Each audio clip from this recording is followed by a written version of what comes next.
우리가 요즘 계속해서 창세기를 통해서 특별히 야곱의 일생을 우리가 묵상하고 있습니다. 이 야곱을 통해서 우리에게 주시는 하나님의 메시지가 참 많이 있습니다. 근데 특별히 오늘 우리가 읽은 이 본문을 통해서도 하나님이 우리에게 주시는 귀한 메시지가 있을 줄로 믿습니다. 그것을 함께 나누고자 합니다.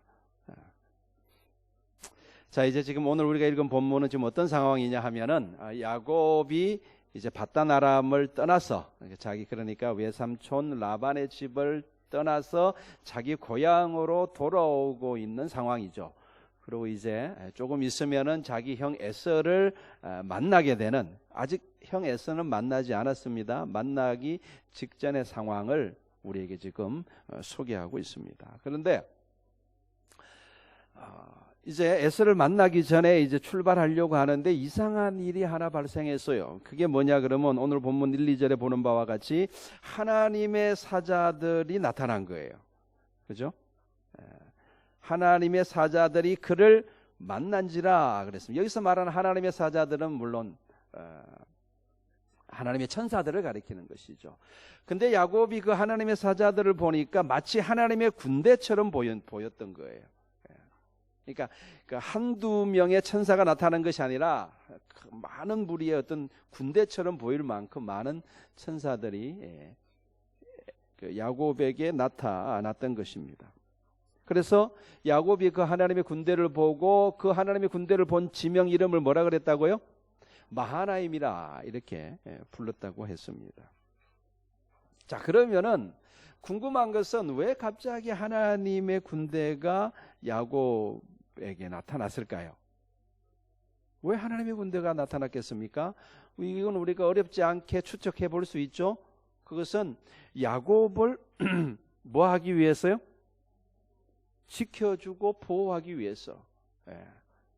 그거를 위해서 나타난 거죠. 그거 아니면 다른 이유를 우리가 찾을 수가 없겠죠. 야곱은 아직 하나님께서 야곱에게 약속하셨죠. 뭘 약속하셨습니까? 이 땅을 내가 너에게 주겠다. 그러니까 가나안 땅을 하나님께서 야곱과 야곱의 후손들에게 주겠다 그랬는데 아직 야곱은 가나안 땅에 도착하지도 못했어요. 그러니까 아직 갈 길이 멀어요. 그래서 그 가나안 땅에 정착할 때까지 하나님께서 야곱과 함께 하신다는 것을 보여주시기 위해서 하나님의 군대를 보내신 것이라고 볼 수가 있겠습니다. 그러니까 그 하나님의 군대를 보고 나서 야곱의 마음이 얼마나 든든했겠습니까? 한번 생각을 해보세요.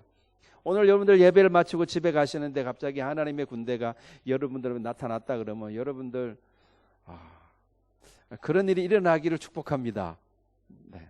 아멘 하는 사람 앞에는 하나님의 사자가 나타날 줄로 믿습니다. 그런 일이 나면 얼마나 우리가 굉장히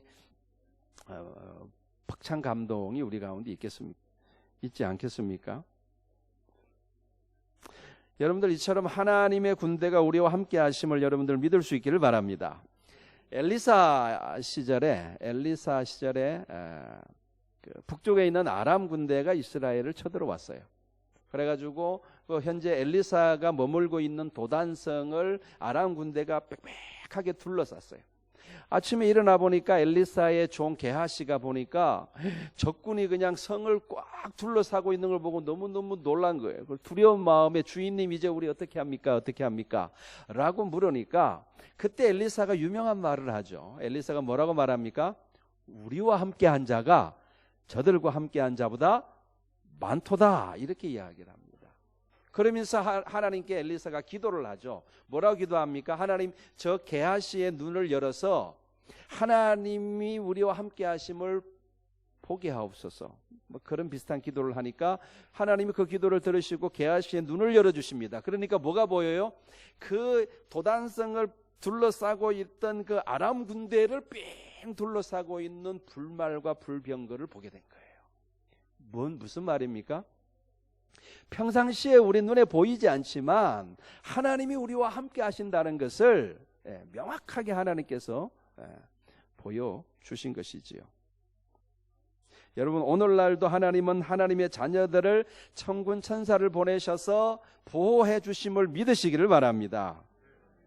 우리는 그것을 믿음의 눈으로 보아야 합니다. 시편에서 이렇게 말하죠. 이건 한번 찾아봅시다. 시편 34편 7절입니다. 자, 우리 아이들을 위해서 제가 일부러 이걸 준비를 안 했습니다. 우리 아이들도 다 찾아보라고. 시편 34편 7절. 네. 시편 34편 7절 다 찾으셨어요? 같이 읽어보겠습니다. 시작. 여호와의 사자가 주를 경외하는 자를 둘러진치고 그들을 건지시는도다. 아멘. 이 말씀을 믿을 수 있기를 바랍니다.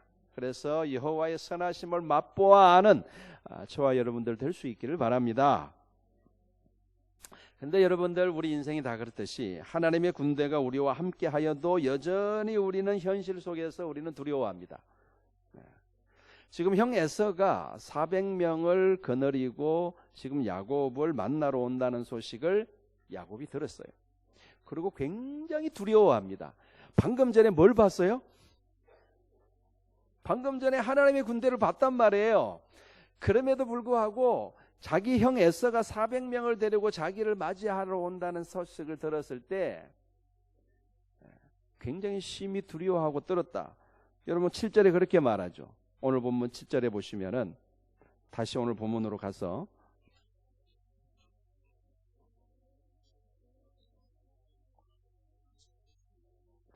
야곱이 심히 두렵고 답답하여 이렇게 말하죠.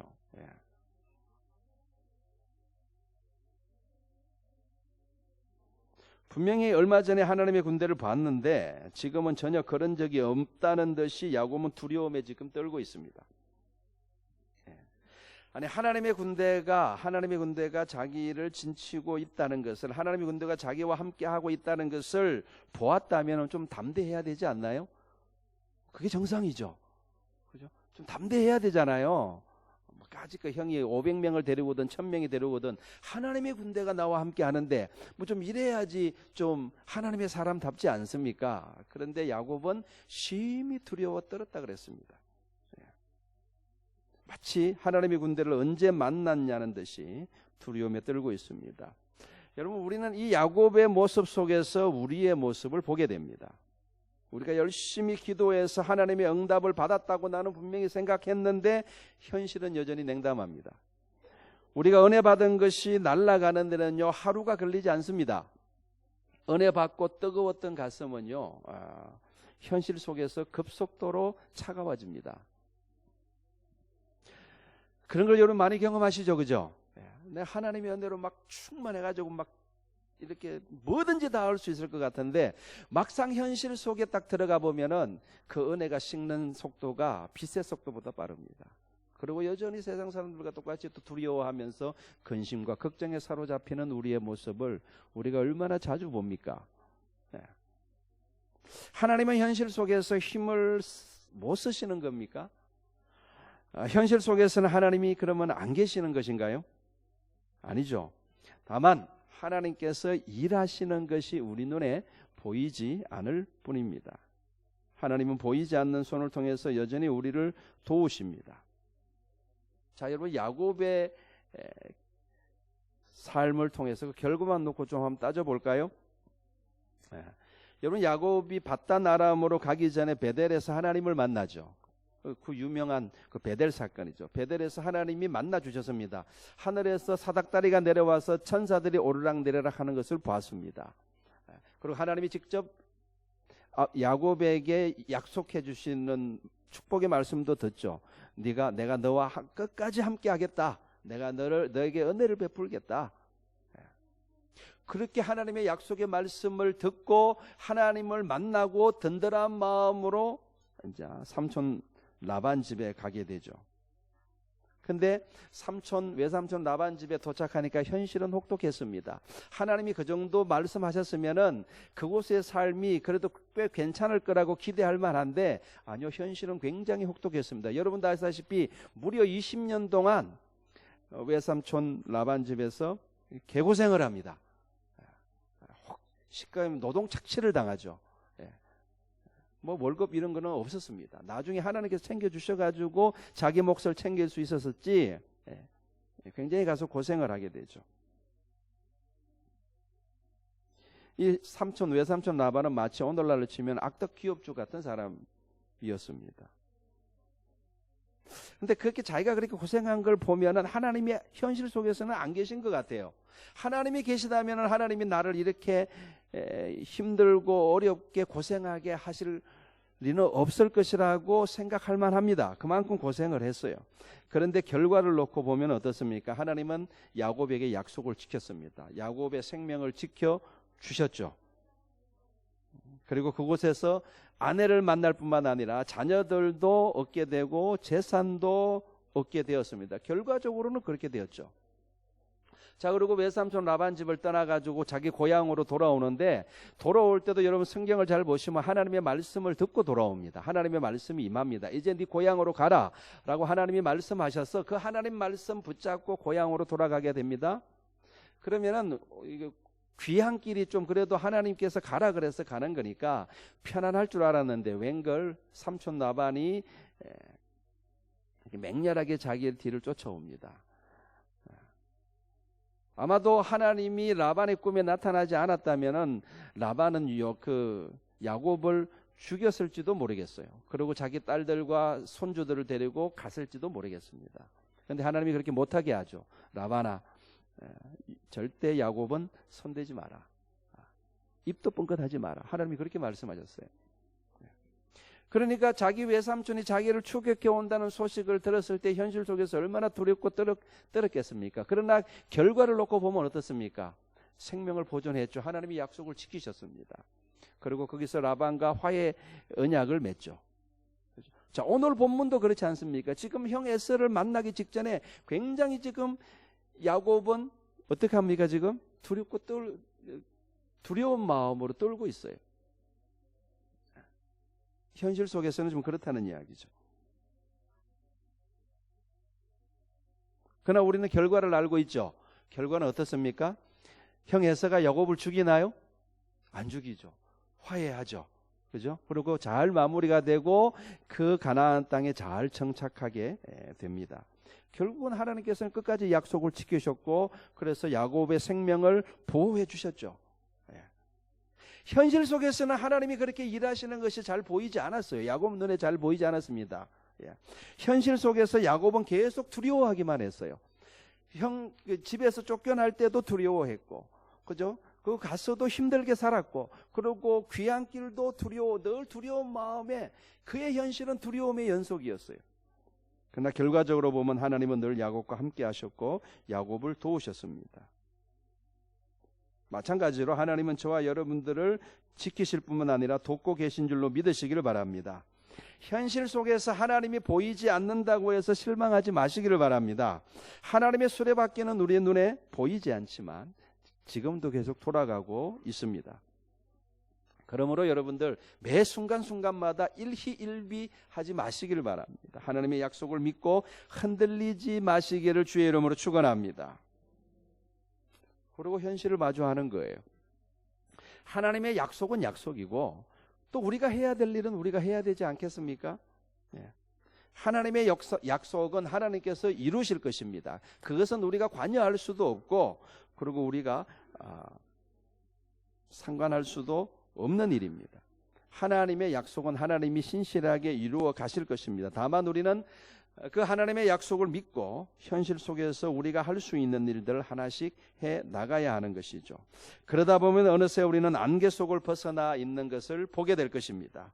그리고 돌아보면서 우리는 고백하기를, 하나님이 지금까지 나와 함께 하셨구나, 이것을 고백하게 될 줄로 믿습니다. 그게 하나님이 역사하시는 방법이에요. 현실 속에 잘 보이지 않지만 하나님의 신실하게 하나님의 약속을 지키시고 우리와 함께 하실 줄로 믿습니다.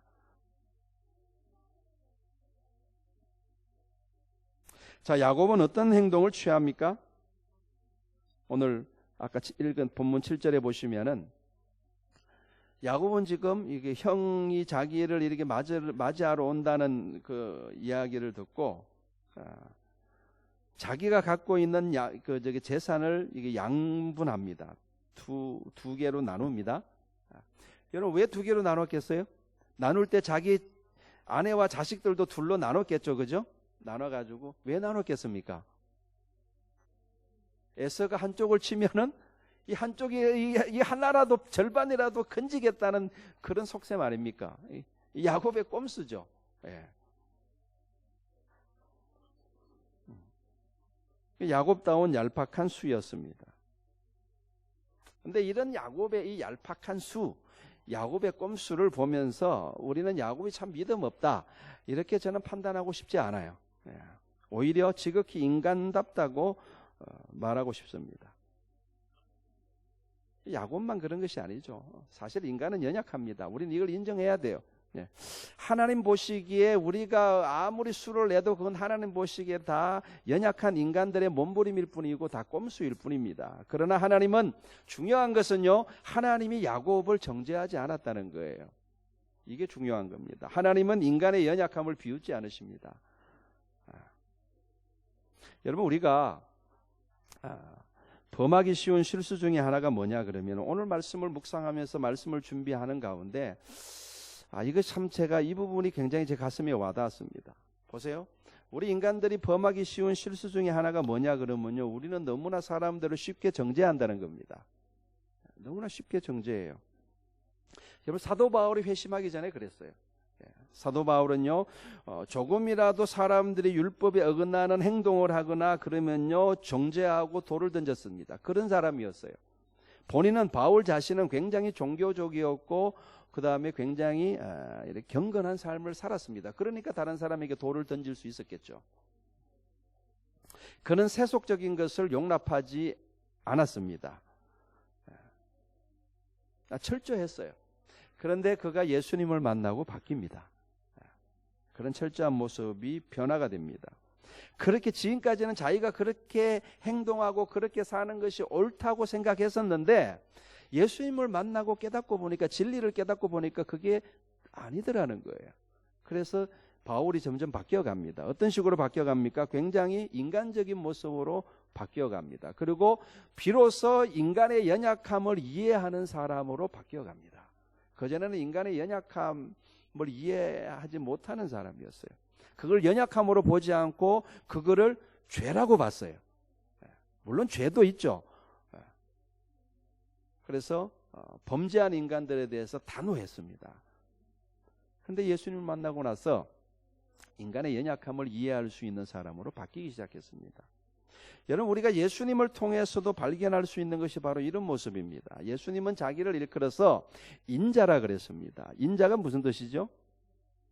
인자, 사람의 아들이란 뜻이죠. 원래 예수님은 하나님의 아들이시지 않습니까? 그래서 자기를 소개할 때 나는 신자다 그래야 되는데, 예수님 자신을 신자라고 소개한 적은 거의 없습니다. 오히려 자기 자신을 인자라고 소개하기를 즐거워하셨습니다. 무슨 말입니까? 자기가 비록 하나님의 아들이시지만 자기가 하나님의 아들이시라는 것은 어릴 때부터 자각이 있었어요. 예수님이 어릴 때 성전에서 하는 말을 보면은 내가 아버지 집에 있어야 할 줄 모르셨습니까? 라는 말 속에서 어릴 때부터 자기가 하나님의 아들이라는 이렇게 자의식이 예수님은 있으셨어요. 그럼에도 불구하고 예수님은 자기 자신을 인자라고 소개하는 것은 예수님 안에 있는 인간적인 모습을 부각시키는 것이죠.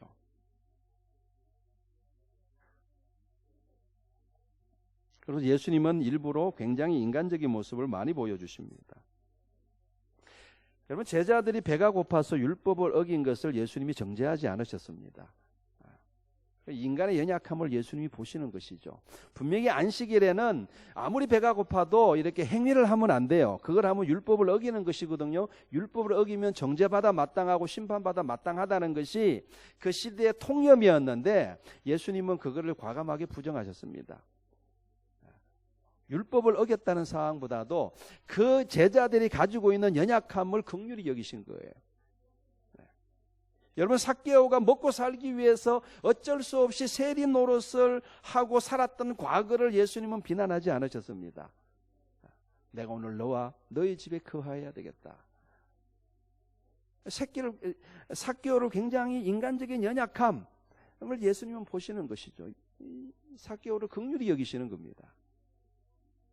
스스럼 없이 예수님은 죄인들의 친구가 되어주셨고 죄인들과 희노애락을 같이 하셨습니다. 근데 우리는 너무나 쉽게 사람들을 정죄합니다. 너무나 쉽게 사람들을 심판하려고 합니다. 그것도 성경이라는 잣대를 비추어서 과연 그것을 우리가 성경을 잘 사용하고 있는 건가 우리는 물어야 됩니다. 그걸 가지고 사람들을 정죄하는 도구로만 사용하고 있다면 성경에 이렇게 기록되지 않았느냐, 그런데 너는 왜 그렇게 행동하느냐라고 성경을 우리가 그렇게 사용하고 있다면 과연 우리는 성경을 잘 사용하고 있는 것인지 우리는 깊이 물어야 돼요. 예수님은 성경을 그렇게 사용하시지 않으셨습니다. 예수님만큼 성경을 잘 아는 분이 누가 있어요? 여러분, 그래서 우리는 인간적인 것과 불신앙적인 것을 구별할 줄 알아야 됩니다. 인간적인 것과 세속적인 것을 우리는 구별할 줄 알아야 됩니다. 제가 하나 물어보겠습니다. 여러분 대답해 보세요. 요즘 코로나 바이러스 공포가 온 나라를 뒤덮고 있죠. 그래서 혹시 나도 전염될까 봐 두려워 떠는 사람들이 우리 주위에 굉장히 많습니다. 우리 성도들 가운데도 그런 분들이 있을 수 있습니다. 그래서 그것이 무서워서, 전염될까 무서워서 교회를 안 나오겠다 그러면은, 못 나오겠다 그러면은, 그거는 인간적인 겁니까? 불신앙적인 것입니까? 제가 이 설교를 안 하고 물어보면 대답 잘 못할걸요. 이제 설교를 하니까 대답을 하실 수 있겠죠. 많은 사람들이 정죄합니다. 너무 쉽게 정죄합니다. 그 정도도 못 극복하고 무슨 이런 태도를 보이는 사람들이 부지기수일 겁니다. 또 묻겠습니다. 어떤 성도가 직장에서 거래처 직원을 만났는데 꼭 계약을 성사시켜야지 그 회사에서 살아남을 수가 있다고 위기감을 느꼈어요. 그래서 그는 교회 다니는 신실한 집사지만, 그렇지만 그 거래처 직원을 만나서 술 대접을 해줬습니다. 그러면 그것은 인간적인 겁니까? 불신앙적인 겁니까? 잘 모르시겠죠? 또 어떤 성도가 가난하게 사는 것이 너무너무 힘들어서 혹시나 하는 마음에 로또 복권을 하나 샀습니다. 그것은 여러분 인간적인 겁니까? 세속적인 겁니까? 또 하나 예를 들어볼까요? 어떤 성도가 아들이 있는데 고3이에요. 근데 정말 우리 아들이 정말 이번에는 꼭 대학에 들어갔으면 좋겠다는 간절한 그 엄마의 마음이 있잖아요. 그래가지고 그 아이가 이제 시험을 치르는 그 학교 가가지고 대문을 붙잡고 옆에서는 이렇게 물도 놓고 비나이다 하는 사람이 있는데, 나는 그 대문 붙잡고 우리 아들 꼭 합격시켜주세요. 하나님 합격시켜주세요. 라고 말하는 그 기도는 세속적인 것입니까? 많은 사람들이 그렇게 비판하죠. 기도는 그렇게 하는 게 아니다. 하나님의 나라와 하나님의 의를 먼저 구해야지 그렇게 이기적으로 세속적으로 기도하는 기도 하나님 듣지 않으신다. 맞는 말일 수 있지만 하나님도 그렇게 생각하실까요? 저는 정답을 말하려고 하는 것이 아니라 우리 성도들이 인간적인 모습을 보이고 인간적인 연약함을 보일 때 그것을 너무 쉽게 정죄하는 경향성이 우리한테 있다는 것을 말하려고 하는 겁니다. 하나님도 우리를 정죄하지 않으시잖아요. 야곱의 그 연약함, 야곱의 그 꼼수, 야곱의 그 비굴함, 하나님이 정죄하지 않으셨어요. 죄자들의 연약함, 예수님이 정죄하지 않으셨어요. 오히려 그들을 열렬하게 정죄했던 것은 바리새인들이죠.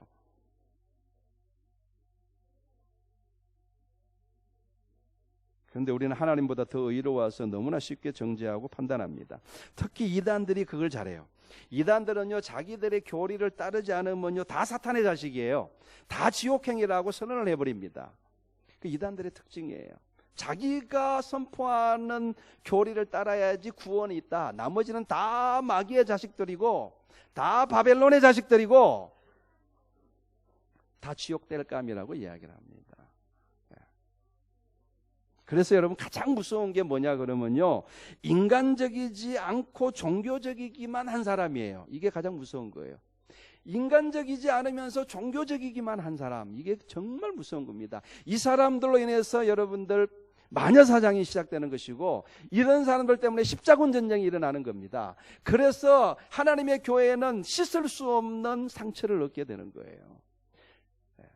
십자군 전쟁에 나섰던 사람들, 마녀 사냥을 하던 그때 사람들은 자기들은 그렇게 생각했겠죠. 우리가 하나님의 전사다 라고 생각했겠지만 사실은 하나님의 일을 가로막는 가장 큰 장애물들이 자신임을 자신은 몰랐을 거예요.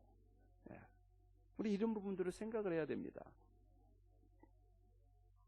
저는 우리 말씀사랑교회 성도들은 지극히 경건하면서도 동시에 지극히 인간적인 분들이 다 되실 수 있기를 주의 이름으로 축원합니다.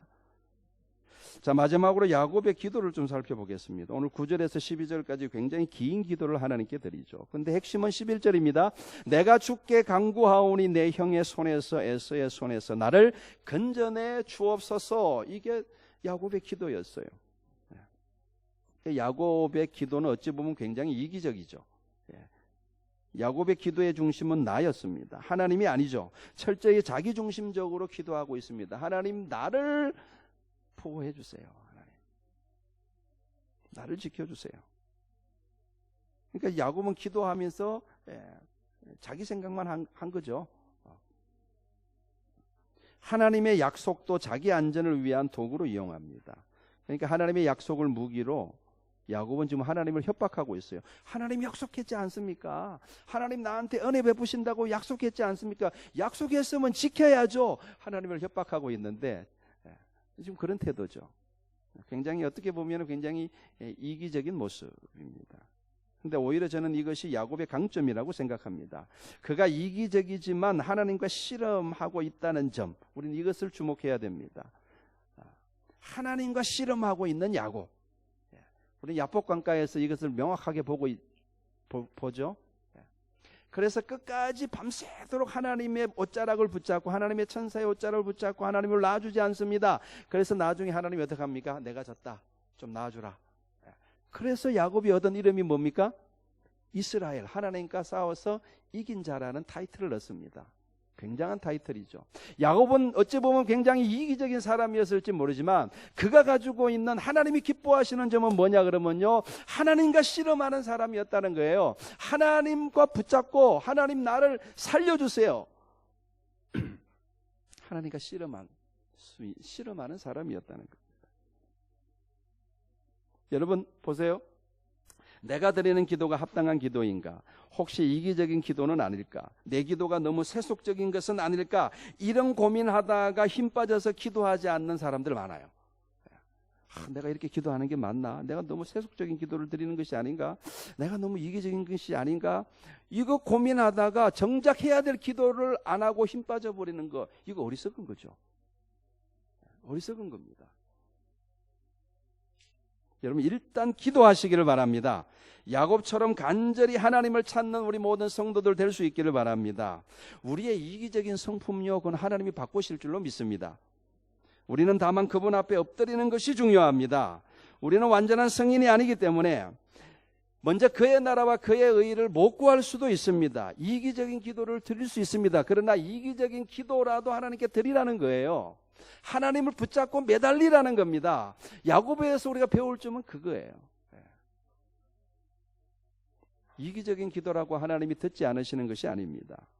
여러분 예수님을 찾아왔던 그 수많은 죄인들은 한결같이 다 이기적인 사람들이었고 이기적인 요구만 예수님께 했는데 예수님이 한 사람도 그냥 보내지 않았습니다. 다 예수님이 다 들어주셨어요.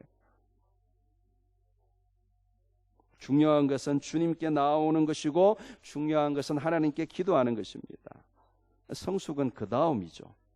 그렇게 하나님을 만난 사람이 성숙의 단계로 나아가는 겁니다. 하나님을 만나지도 않는 사람이 어떻게 성숙을 논할 수가 있겠습니까?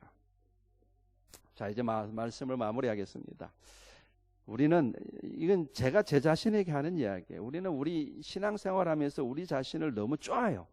좀 그런 경향성이 있는 것 같습니다. 조금만 인간적인 생각을 해도 나는 너무 믿음이 없는 것이 아닌가 이런 생각을 하는데 그렇지 않습니다. 그게 인생이에요. 야곱을 보면서 그거 느끼지 않습니까? 그게 인생입니다. 그리고 그 인생을 하나님께서는 그대로 받아주십니다.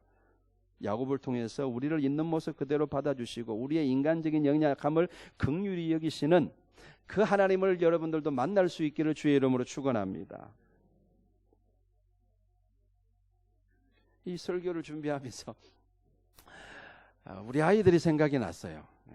우리 아이들이 다 앉아 있는데 내가 우리 아이들을 너무 좋은 거는 아닐까? 그 생각이 들었어요. 우리 아이들이 조금만 세속적인 모습을 보여도 용납할 수 없는 마음이 있었어요. 30대 때, 40대 때는 그랬던 것 같아요.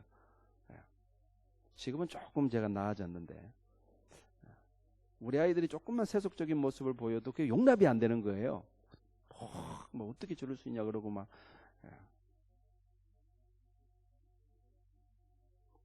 어쩌면 우리 아이들을 엄격한 종교적인 감옥에 가두었던 것인지도 모르겠습니다. 그래서 저처럼 인간미가 없어지는 것은 아닌지 걱정이 되더라고요. 그런데 다행스럽게도 알아서 잘 커져서 감사합니다. 지들이 알아서 잘 커졌어요. 예. 자, 마지막으로 이것만 말씀드리고 마치겠습니다. 우리가 점점 성숙해져 간다는 거, 우리가 신앙적으로 점점 성숙해져 간다는 거, 우리가 점점 영적으로 성장해 간다는 것, 우리가 점점 하나님을 닮아 간다는 것에 대해서 어쩌면 우리는 크나큰 오해를 하고 있을 수도 있겠다 하는 생각을 해봅니다. 보통 우리는 신앙적으로 성숙해 가는 것을 이런 식으로 보통 생각을 하죠. 점점 세상을 끊고 하나님 말씀과 교회에 헌신하는 것으로 이해합니다.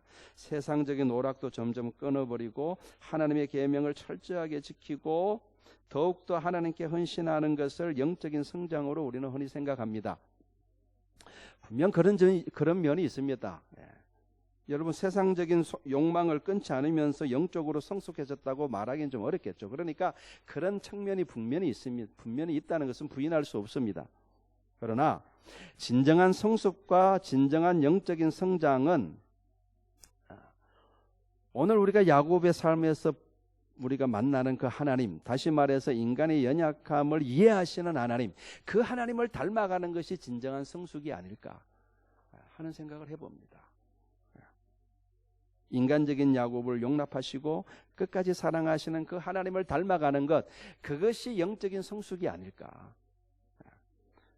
안식일 계명을 어기는 제자들을 긍휼히 여기시는 예수님, 그 예수님을 닮아가는 것이 그것이 영적인 성장이 아닐까 하는 생각을 해봅니다. 우리가 영적으로 자라간다는 것, 신앙적으로 성숙해져 간다는 것, 하나님을 닮아간다는 것은 어쩌면 우리의 그릇이 점점 넓어지는 것을 가르치는 것인지도 모르겠다. 예전에는 전혀 사람들을 내가 닮지 못했는데 조금만 내가 생각하는 영적인 기준에서 흐트러져도 그 사람을 용납할 수 없는 사람이었는데 이제는 웬만한 사람은 다 담을 수 있는 사람으로 그릇이 커지는 것이, 그것이 영적인 성장이 아닐까 하는 생각을 해봅니다. 바라기는 그런 영적인 성장이 저와 여러분 모두에게 이루어져서 참으로 하나님을 기쁘시게 할 뿐만 아니라 많은 사람들을 죄 가운데서 살리는데 귀하게 쓰임받는 여러분 되시기를 주의 이름으로 축원합니다. 기도하겠습니다. 거룩하신